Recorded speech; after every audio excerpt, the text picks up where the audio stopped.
गुलामगिरी पुस्तक का पहला परिच्छेद है ब्राह्मणवादी धर्म की छांव तले। सदाचारी अंग्रेज़ों के राज में ज्योतिराव और धोंडीराव संवाद। परिच्छेद 1 ब्रह्मा की उत्पत्ति सरस्वती और ईरानी या आर्य लोगों के संबंध में। धोंडीराव पश्चिमी देशों के अंग्रेज, फ्रेंच आदि दयालु सभ्य राज्यकर्ताओं ने इकट्ठा होकर गुलामी प्रथा पर कानूनन रोक लगा दी है। इसका मतलब यह है कि उन्होंने ब्रह्मा के धर्म नीति नियमों को ठुकरा दिया है। मनु संहिता में लिखा गया है कि ब्रह्मा अर्थात विराट पुरुष ने अपने मुंह से ब्राह्मण वर्ण को पैदा किया है और उसने इन ब्राह्मणों की सेवा या गुलामी करने के लिए ही अपने पांव से शूद्रों को पैदा किया है। ज्योतिराव अंग्रेज आदि सरकारों ने गुलामी प्रथा पर पाबंदी लगा दी है। इसका मतलब ही यह है कि उन्होंने ब्रह्मा की आज्ञा को ठुकरा दिया है। यही तेरा कहना है ना? इस दुनिया में अंग्रेज आदि कई प्रकार के लोग रहते हैं। इन्होंने ब्रह्मा ने अपनी कौन कौन सी इंद्रियों से पैदा किया है, इस संबंध में मनु संहिता में क्या क्या लिखा गया है? धोंडीराव इसके संबंध में सभी ब्राह्मण बुद्धिमान और बुद्धिहीन जवाब देते हैं कि अंग्रेज लोग अधम दुराचारी होने की वजह से उन लोगों के बारे में मनु संहिता में कुछ भी लिखा नहीं गया है। ज्योतिराव तुम्हारे इस तरह के कहने से यह पता चलता है कि ब्राह्मणों में अधम, नीच, दुष्ट, दुराचारी लोग बिल्कुल हैं ही नहीं। धोंडीराव अनुभव से यह पता चलता है कि अन्य लोगों की तुलना में ब्राह्मणों में सबसे ज़्यादा अधम, नीच, दुष्ट और दुराचारी लोग हैं। ज्योतिराव फिर यह बताइए कि इस तरह के अधम, नीच, दुष्ट, दुराचारी ब्राह्मणों के बारे में मनु संहिता में किस प्रकार लिखा गया है? धोंडीराव इस बात से यह प्रमाणित होता है कि मनु ने अपनी संहिता में जो उत्पत्ति सिद्धांत प्रतिपादित किया है वह एकदम तथ्यहीन, निराधार है, क्योंकि उनका वह सिद्धांत सभी मानव समाज पर लागू नहीं होता है। ज्योतिराव इसीलिए अंग्रेज आदि लोगों ने ब्राह्मण ग्रंथकर्ताओं की बदमाशी को पहचान कर गुलाम बनाने की प्रथा पर कानूनन पाबंदी लगा दी है। यदि यह ब्रह्मा तमाम मानव समाज की उत्पत्ति के लिए सही में कारण होता तो उन्होंने गुलामी प्रथा पर पाबंदी ही नहीं लगाई होती। मनु ने 4 वर्णों की उत्पत्ति लिखी है। यदि इस उत्पत्ति को कुल मिलाकर सभी सृष्टि क्रमों से तुलना करके देख लिया जाए तो वह तुमको पूरी तरह से तथ्यहीन, निराधार ही दिखाई देगी। धोंडीराव मतलब वह किस प्रकार से?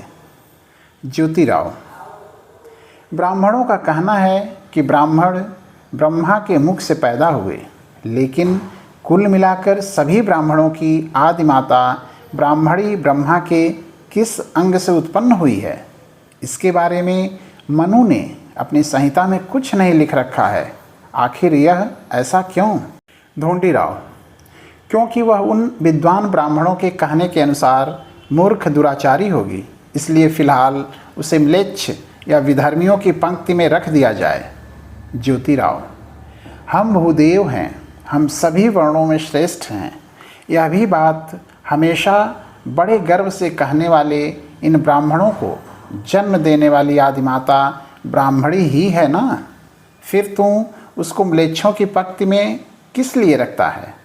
उसको वहाँ की शराब और गोमांस की बदबू कैसे पसंद आएगी? बेटे तू यह बड़ी गलत बात कर रहा है। धोंडीराव आप ही कई बार सभाओं में, व्याख्यानों में कहते हैं कि ब्राह्मणों के आदि वंशज जो ऋषि थे वे श्राद्ध के बहाने गौ की हत्या करके गाय के मांस से कई प्रकार के पदार्थ बनवाकर खाते थे। अब आप कहते हैं कि उनकी आदि माता को बदबू आएगी। इसका मतलब क्या है?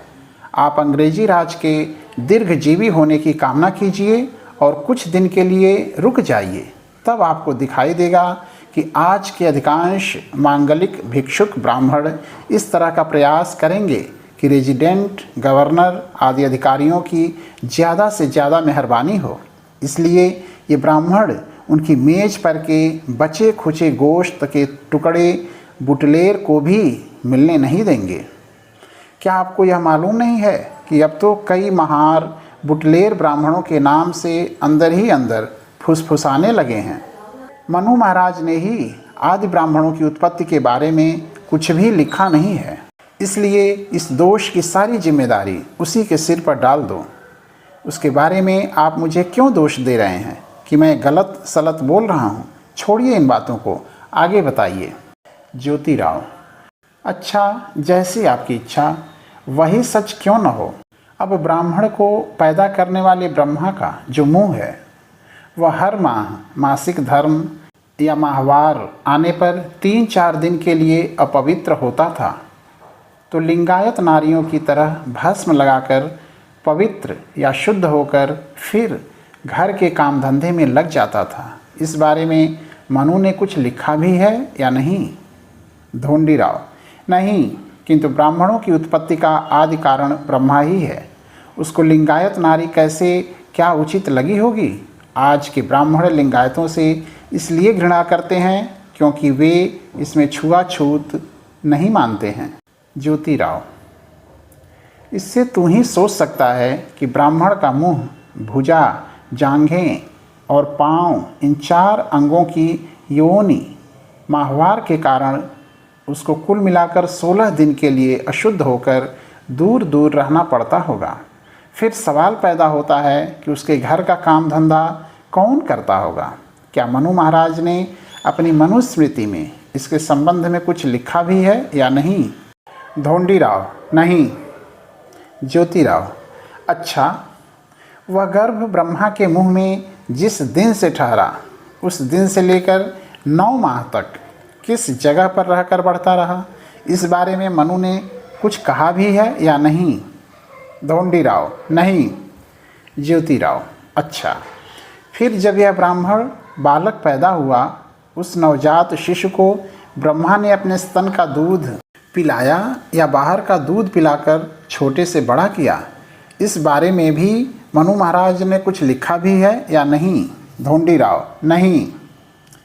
ज्योतिराव: सावित्री ब्रह्मा की औरत होने पर भी उसने उस नवजात शिशु के गर्भ का बोझ अपने मुंह में 9 माह तक संभाल कर उसे जन्म दिया और उसकी देखभाल करने का झमेला अपने माथे पर क्यों ले लिया? यह कितना बड़ा आश्चर्य है। ढोंडीराव: उसके अर्थात ब्रह्मा के शेष 3 सिर इस झमेले से दूर थे या नहीं, इस मामले में आपकी राय क्या है? इस तरह उस रंडीबाज को माँ बनने की इच्छा क्यों पैदा हुई होगी? ज्योतिराव: अब यदि उसे रंडीबाज कहा जाए तो उसने सरस्वती नाम की अपनी कन्या से ही संभोग किया था, इसीलिए उसका नाम हो गया है।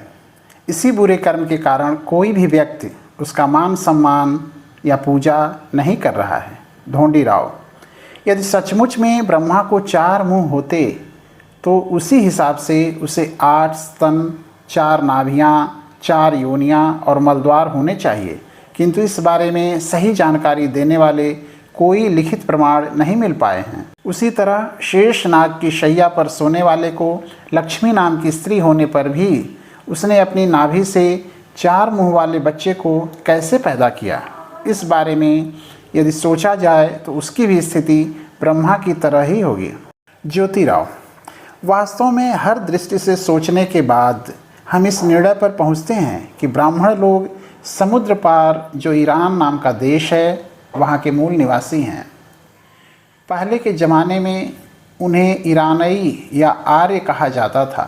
इस मत का प्रतिपादन कई अंग्रेजी ग्रंथकारों ने उन्हीं के ग्रंथों के आधार पर किया है। सबसे पहले उन आर्य लोगों ने बड़ी बड़ी टोलियां बनाकर इस देश में आकर कई बर्बर हमले किए और यहाँ के मूल निवासी राजाओं के प्रदेशों पर बार बार हमले करके बड़ा आतंक फैलाया था। फिर बटू या वामन के बाद आर्य या ब्राह्मण लोगों का ब्रह्मा नाम का मुख्य अधिकारी हुआ। उसका स्वभाव बहुत जिद्दी था। उसने अपने काल में यहाँ के हमारे आदि पूर्वजों को अपने बर्बर हमलों से पराजित कर उन्हें अपना गुलाम बनाया। बाद में उसने अपने लोग और इन गुलामों में हमेशा हमेशा के लिए भेदभाव बना रहे, इसलिए कई प्रकार के नीति नियम बनवाए। इन सभी घटनाओं की वजह से ब्रह्मा की मृत्यु के बाद आर्य लोगों का मूल नाम अपने आप लुप्त हो गया और उनका नया नाम पड़ गया ब्राह्मण। फिर मनु महाराज जैसे ब्राह्मण अधिकारी हुए।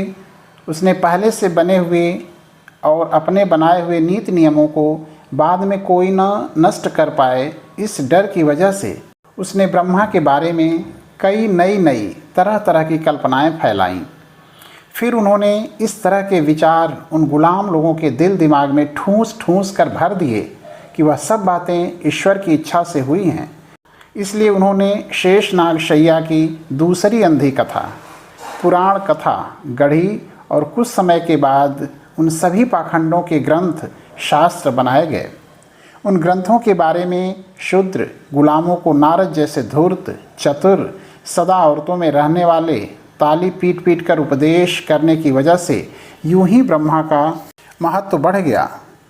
अब हम इस ब्रह्मा के बारे में, शेषनाग शैया करने वाले के बारे में खोज करने लगे तो उससे हमें छदाम का फ़ायदा तो होगा नहीं, बल्कि हम दोनों का बड़ा कीमती समय व्यर्थ में खर्च होगा।